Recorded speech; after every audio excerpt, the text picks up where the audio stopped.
Bismillahirrahmanirrahim. Assalamu alaikum warahmatullahi wabarakatuh. Welcome back to my channel everybody.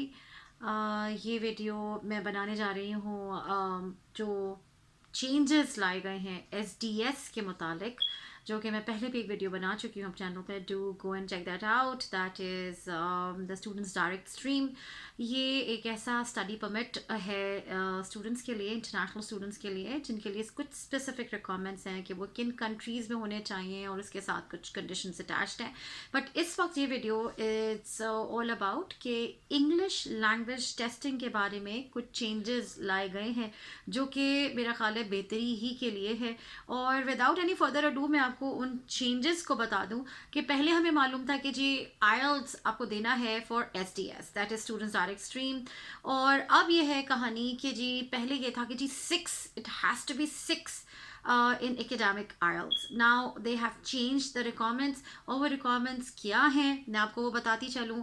और ये सारी changes जो इम्प्लीमेंट होने वाली हैं वो अगस्त 10th 2023 के बाद होने वाली हैं. तो अगस्त 3rd से पहले जिन लोगों ने अपना ये सारा SDS का प्रोसेस किया है और वो आ रहे हैं SDS के थ्रू, तो वो याद रखिएगा कि ये सब चीज़ें उनके लिए नहीं हैं. तो फर्स्ट ऑफ ऑल हम ये बात कर लेते हैं कि IELTS के जो स्कोर सिस्टम है उसमें उन्होंने क्या चेंजेस किए हैं. IELTS के इन्होंने ये किया है कि जी एकेडमिक IELTS के अलावा अब आप जनरल IELTS देकर भी आ सकते हैं. तो एकेडमिक IELTS का जो स्कोर है वो है कि जी पहले ये था कि जी it has to be 6 in all the categories, ठीक है. लेकिन अब ये है कि जी 6 it has to be overall score IELTS academic में, चाहे आपका 6 से कम हो, 5.5 हो, कुछ भी हो, लेकिन ओवरऑल अगर आपका 6 है एकेडमिक IELTS में तो आप एलिजिबल हो जाएंगे SDS कैटेगरी के लिए अप्लाई करने के लिए. इसके अलावा अगर आपने एकेडमिक IELTS नहीं देना चाहते, क्योंकि academic IELTS usually people find it a little difficult, और डिफिकल्ट थोड़ा सा तो होता ही है वो एज कम्पेयर टू जनरल. और अगर आप जनरल देकर आना चाहते हैं SDS के थ्रू तो ये होगा कि जनरल में now you have to be जैसे कहते हैं थोड़ा सा मेहनत, और वो ये है कि जी in every category it has to be 6. तो 6 ऑब्वियसली जब एवरी कैटेगरी 6 है तो उसका जो एवरेज लिया जाएगा वो 6 ही आएगा, ठीक है जी. मैं रिपीट किए देती हूँ कि अगर आप एकेडमिक IELTS के थ्रू आते हैं तो उनको ओवरऑल 6 चाहिए. अगर किसी बैंड में 6 से कम भी आ रहा है और किसी बैंड में 6 से ज़्यादा आ रहा है, डजंट मेक एनी डिफरेंस, उसका एवरेज वो जो 4 कैटेगरीज हैं उसका 6 होना चाहिए. लेकिन अगर आप जनरल IELTS देना चाहते हैं और तो उसमें याद रखिएगा कि मिनिमम ऑफ 6 उनको हर कैटेगरी में रिक्वायर्ड है for SDS eligibility. Now this is not the only thing. एक और इम्पॉर्टेंट चीज़ मैं आपको बताते चलूँ कि जो कि इनके गवर्नमेंट नोटिस में मौजूद है, और वो ये है कि जी इन पर्सन फॉर्मेट ही SDS के लिए एक्सेप्टेबल होगा. किसी भी किस्म को ऑनलाइन टेस्टिंग आपके लिए एक्सेप्टेबल नहीं होगी फॉर इंग्लिश लैंग्वेज टेस्टिंग. ना इससे क्या मुराद है, मुझे याद है कि जी एकेडमिक जब ये पेंडेमिक आया था तो पेंडेमिक में बहुत सारे जो IELTS टेस्टिंग थी वो ऑनलाइन चली गई थी. And I am pretty sure और किस्म के जो टोफल है या और डिफरेंट लैंग्वेज टेस्टिंग है वो भी ऑनलाइन चली गई थी. अब इन्होंने बहुत क्लियरली मेंशन कर दिया है कि अगर आप SDS के थ्रू आना चाहते हैं तो इन पर्सन फॉर्मेट ही चाहिए उनको SDS के लिए, और ऑनलाइन किसी किस्म का जो टेस्ट है वो एक्सेप्टेबल नहीं है. तो this is very very important. आप किसी भी इंग्लिश लैंग्वेज टेस्टिंग के लिए अगर आप पैसे देना जा रहे हैं तो be very careful, it has to be in person. ना ये तो दो मैंने आपको चीज़ें बता दी, एकेडमिक IELTS का स्कोर, एक जनरल IELTS का, फिर मैंने बताया it has to be in person. एक और जो इन्होंने चेंज किया है वो ये है कि now they are 4 English test जो एक्सेप्टेबल होंगे फॉर SDS. पहले जो कि IELTS था खाली, अब ऐसा नहीं है.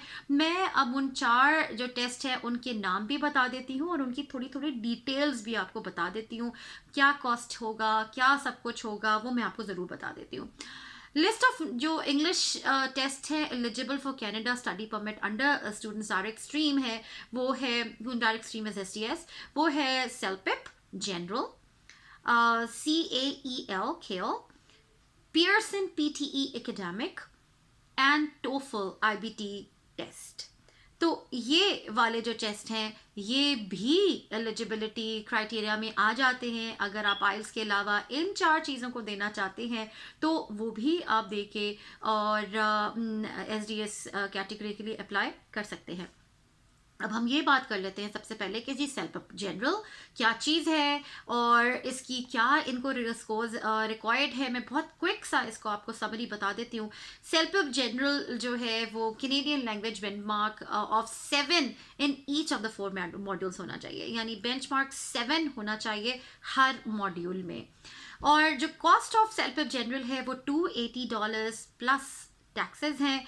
और द थिंग इज़ ऑब्वियसली अगर आपका हर बैंड में 7 आ रहा है तो एक्सेप्टेबल है, उससे ज़्यादा आ सकता है, उससे कम नहीं आ सकता।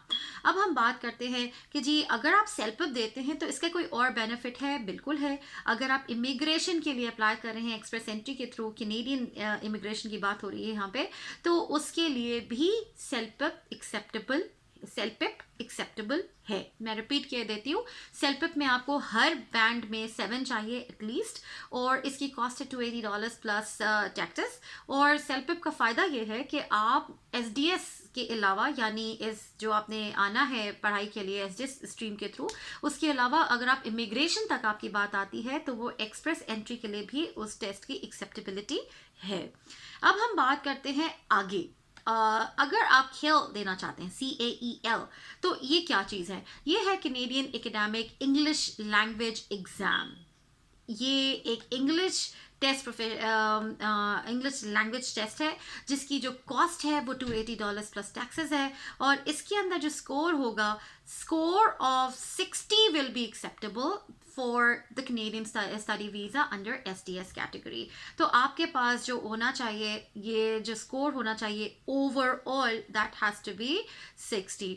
नाउ अगेन ये कहाँ now this is very very important कि ये टेस्टिंग हो कहाँ रही है।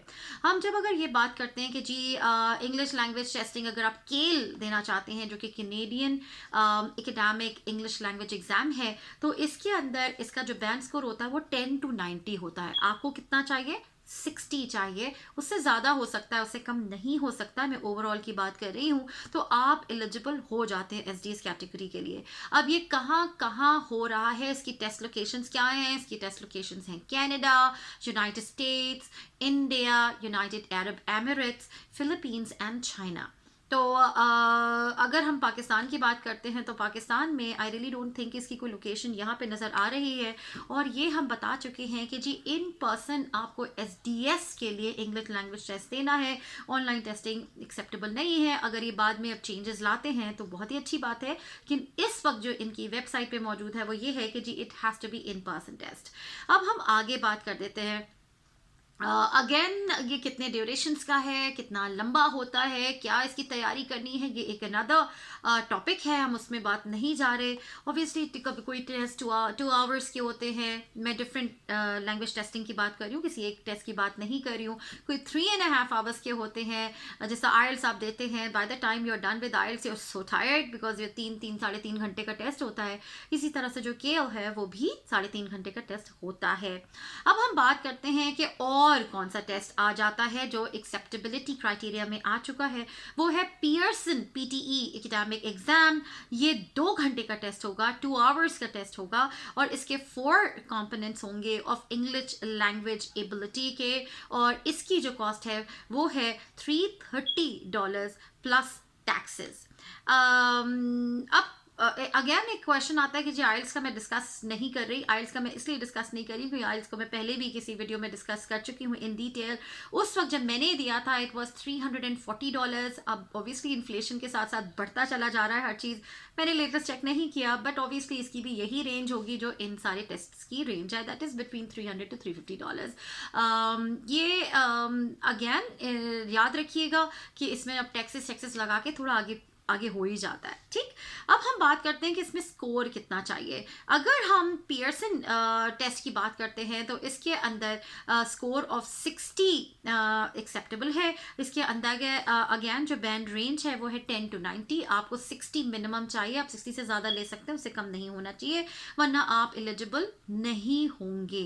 अगेन मैं आपको बिल्कुल सरसरी सा बता रही हूँ, इसकी डिटेल्स में नहीं जा रही हूँ कि जी कौन सा क्या सब कुछ जो होता है लैंग्वेज टेस्टिंग को, वो मैं नहीं डिस्कस कर रही। You can check that out, मैं लिंक्स नीचे डाल दूंगी, आप do go and check that out yourself. अगर इनमें से कोई सा भी टेस्ट आपको जो सूट कर रहा है आप उसको ले सकते हैं। अब हम बात करते हैं टोफल की। टोफल जो आईबीटी टेस्ट है उसके अंदर अगेन एक स्कोर कितना चाहिए, 83 या अबव चाहिए। अगेन एसडीएस कैटेगरी के लिए 83 अबव होना चाहिए, 83 से नीचे नहीं होना चाहिए। नाउ इसकी जो ओवरऑल बैंड स्कोर है वो कितना होता है, जैसे हमने पहले बताया था कि जी 10 to 90 है, इसका होता है 0 to 120। और आपको कितना चाहिए, टोटल 83 से अबव। ठीक है, 83 और 83 अबव, क्या इसकी रेंज है, 0 to 120 है। ठीक, अब ऑब्वियसली इसकी प्राइस हम डिस्कस कर लेते हैं कि जी कैनेडियन डॉलर्स में ये इक्विवेलेंट है 330 कैनेडियन डॉलर्स के। अगेन डिटेल्स आपको मैं लिंक नीचे डाल दूंगी, आप please go check that out yourself. और ये सारी चीज़ें तो हमने आपको ये बता दी कि जी एसडीएस के लिए जो इंग्लिश लैंग्वेज टेस्टिंग जो क्राइटेरिया है उसके अंदर उन्होंने 4 मज़ीद टेस्ट ऐड कर दिए हैं। पहले सिर्फ आइल्स था, तो अक्सर लोगों को आइल्स थोड़ा मुश्किल लगता था। मैंने ये सुना है कि जी सेल पे बहुत इजी होता है, या केएल इजी होता है, या टोफल इजी होता है। It depends from person to person, it varies from person to person. तो इसमें मेरा कोई पर्सनल मैं कुछ नहीं बता सकती। अब हम अगर बात कर लेते हैं कि जी कि अगर आपने जनरल आइल्स दे दिया है तो ऑब्वियसली आगे जाके आपको इमिग्रेशन में आसानी होगी। इसी तरह से आप इनको गो थ्रू कर लीजिए कि आपको क्या टेस्ट सूट करता है, आपके कंट्री के मुताबिक, आपकी लैंग्वेज एबिलिटी के मुताबिक, आपकी पॉकेट के मुताबिक। अगेन याद रखिएगा कि ये कुछ लैंग्वेज टेस्ट की जो जैसे कहते हैं they are only good for 2 years, जैसे आइल्स की बात करते हैं। इसी तरह से इन सारों की जो जैसे कहते हैं वो ज़रूर चेक कर लीजिएगा कि इनकी एक्सपायरी क्या है, they are good for how many years, और उसके बाद ये एक्सपायर हो जाएंगे। एक चीज़ मैं आपको पर्सनल एक्सपीरियंस ज़रूर यहाँ पे शेयर कर दूँ कि अगर आप एकेडमिक आइल्स दे लेते हैं तो अक्सर आपको प्रोविंसेस का टीचिंग लाइसेंस भी मिल जाता है। और अगर आपके पास उतनी क्वालिफिकेशन है कि you can teach in this country overall, और याद रखिएगा province to province teaching license की रिक्वायरमेंट्स भी डिफरेंट होती है। तो अगर आप एकेडमिक आइल्स देते हैं और उस पर्टिकुलर प्रोविंस जहाँ पे एज एन इंटरनेशनल स्टूडेंट आपने स्टेप इन किया है, तो उसमें अगर एकेडमिक आइल्स की रिक्वायरमेंट है फॉर योर टीचर सर्टिफिकेशन तो बहुत फ़ायदा हो जाता है। आप एज अ स्टूडेंट अपना सर्टिफिकेशन ले सकते हैं, उसके बाद आप सब्स्टिट्यूट टीचिंग कर सकते हैं और उससे आप अच्छा अर्न कर सकते हैं, क्योंकि hourly wages for substitute teachers is good, like it's about $21, like starting off with 19। It varies from province to province, याद रखिएगा, तो हम फिक्स कोई बात नहीं कर सकते। अगर आपका $19 पर आवर है या $20 पर आवर है, it's a very good wage as a student. और आप अपनी पढ़ाई करिए और आपके जो 20 आवर्स जो पार्ट टाइम जो आपको मिले हुए हैं एज एन इंटरनेशनल स्टूडेंट, आप उसको अपनी फील्ड रिलेटेड जॉब करके अपने रेज्यूमे को इन्हांस कर सकते हैं, अपना एक्सपीरियंस गेन कर सकते हैं। And this experience is going to help you in जो फ्यूचर जॉब्स हैं। याद रखिएगा एज अ स्टूडेंट आपने जो जॉब एक्सपीरियंस लिया है वो एक्सपीरियंस आपके इमिग्रेशन की जो रिक्वायरमेंट होती है कि जी 1 साल का एक्सपीरियंस होना चाहिए, उसमें ये काउंट नहीं होता। मैं रिपीट किए देती हूँ, एज अ स्टूडेंट आपने जो एक्सपीरियंस गेन किया होता है वो आपकी इमिग्रेशन की जो रिक्वायरमेंट है कि जी इतने आवर्स आपने काम किया हुआ, वो तब होता है एक्सेप्टेबल जब आप पोस्ट ग्रेजुएट वर्क परमिट पे होते हैं, not on the study permit. तो ये जो एक्सपीरियंस आप एज अ स्टूडेंट ले रहे हैं वो आपके रेज्यूमे को स्ट्रॉन्ग करने में काम आएगा, एक्सपीरियंस गेन करने में काम आएगा, आपको इनके एजुकेशनल सिस्टम का पता चल जाएगा, and then you will be ready for the interviews, for the demos, whatever comes your way. तो ये मैं आपको ज़रूर बोलूँगी कि अगर आप एकेडमिक आइल्स देते हो तो आपका फ़ायदा होने वाला है। तो आप ज़रूर, अगर आप एज अ टीचर यहाँ आना चाह रहे हो ECE के लिए या मास्टर्स ऑफ इन एजुकेशन करने के लिए या वट एवर, तो just do check that out कि आप जिस प्रोविंस में आ रहे हो उसकी एकेडमिक आइल्स की रिक्वायरमेंट है या नहीं है। अगर नहीं है तो वाह क्या ही बात है, और आप जनरल भी देकर आ सकते हैं। इसके अलावा मैं थोड़ा सा टच अपॉन एसडीएस कर देती हूँ, क्विक सा रिव्यू, ताकि हम ये तो कह रहे हैं कि जी इंग्लिश लैंग्वेज टेस्टिंग क्या चीज़ है, एसडीएस में क्या क्या रिक्वायरमेंट्स हैं, कौन से कंट्रीज एसडीएस के लिए एलिजिबल हैं, एसडीएस क्या चीज़ है। इट्स अ स्टडी परमिट जो आपको दिया जाता है और वो बहुत फास्ट ट्रैक होता है, वो विद इन 20 डेज उसका एप्लीकेशन प्रोसेस होता है। उनमें हर कंट्री एलिजिबल नहीं है।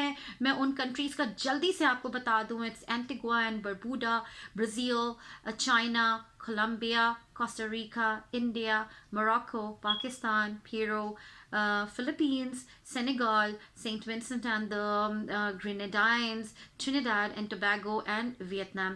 ये सिर्फ 14 कंट्रीज़ की लिस्ट है जो एसडीएस कैटेगरी के लिए एलिजिबल हैं। एक तो मैंने ये बताया आपको, हर कंट्री एसडीएस कैटेगरी में नहीं आता। एसडीएस का फ़ायदा क्या है कि जी 20 डेज़ में आपको ये प्रोसेसिंग टाइम है। मैं क्विकली आपको ये बता दूं कि जी इसके लिए हु कैन अप्लाई। अगर आप इन कंट्रीज़ में रिजाइड कर रहे हैं, आप लीगल रेजिडेंट्स हैं, तो यू कैन अप्लाई। इसके अलावा आपकी क्या क्या रिक्वायरमेंट्स हैं, अगर आपका एक्सेप्टेंस लेटर है from any post secondary institute जो कि डेजिग्नेटेड लर्निंग इंस्टीट्यूट्स की लिस्ट में है, कैनेडियन डीएलआई की लिस्ट में है, तो ये आपके पास होना चाहिए। मतलब नंबर 1, इन 14 कंट्रीज़ में से कोई एक में आप एक रेजिडेंट होने चाहिए, परमानेंट रेजिडेंट। नंबर 2, आपका डीएलआई की लिस्ट से जो यूनिवर्सिटी पोस्ट सेकेंडरी इंस्टीट्यूट है उसके पास से एक्सेप्टेंस लेटर होना चाहिए। नंबर 3, आप you are living outside of Canada when you are applying। उसके बाद you have to have a proof that आपने 1 साल की ट्यूशन फी अपनी पे कर रखी है। नंबर 4, आपके पास गारंटीड इन्वेस्टमेंट सर्टिफिकेट, जैसे आप GIC कहते हो, ऑफ कैनेडा, कितने डॉलर्स का, 10,000 कैनेडियन डॉलर्स का GIC होना चाहिए। Again you can check out my video on SDS, मैं बहुत डिटेल में बना चुकी हूँ। इसके अलावा आपके पास और क्या आना चाहिए, you have to have medical exam, आपको ये देना पड़ेगा। पुलिस सर्टिफिकेशन आपके पास होनी चाहिए। इसके अलावा आपके पास मोस्ट रीसेंट सेकेंडरी या पोस्ट सेकेंडरी स्कूल ट्रांसक्रिप्ट होनी चाहिए। और इंग्लिश लैंग्वेज टेस्टिंग तो मैंने अभी आपको बहुत डिटेल में डिस्कस कर लिया, ये होना चाहिए। पहले सिर्फ आइल्स था, एकेडमिक था, अब जनरल भी हो गया है। इसके अलावा 4 और टेस्ट ऐड हो चुके हैं, आपको जो सूट करता है आप कीजिए। याद रखिएगा मेरी बात कि ये इन पर्सन, इनकी साइट पे क्लियरली लिखा हुआ है कि जी इन पर्सन होना चाहिए। अब इनमें चेंजेस आ जाएं तो वो आपके भले में हो सकता है, बट इन पर्सन टेस्टिंग आपने करनी है। तो डू रिमेंबर कि आप किसी भी ऑनलाइन टेस्टिंग के लिए पैसा मत दीजिएगा, क्योंकि वो वेस्ट हो जाएगा। और कब से स्टार्ट हो रहा है ये, अगस्त 10, 2023 से ये इम्प्लीमेंट होने वाला है। तो ये थी आज की video all about SDS English testing requirements कि क्या चेंजेस आए हैं और क्या क्या फ़ायदा होने वाला है। आई होप आपको वीडियो पसंद आई हो, and do just leave your queries and questions in the comment section. I would try my best to answer your questions. इसके अलावा बहुत सारी और रिक्वेस्ट आ रही हैं, इंशाल्लाह ताला मैं तेज़ी से कोशिश करूँगी। And as you can see छुट्टियाँ स्टार्ट हो चुकी हैं, तो I am trying to figure out को इसको कैसे मैनेज किया जाए। इंशाल्लाह ताला we will stay in touch. Don't forget to like, share and subscribe to my channel. Assalamu alaikum wa rahmatullahi wa barakatuhu.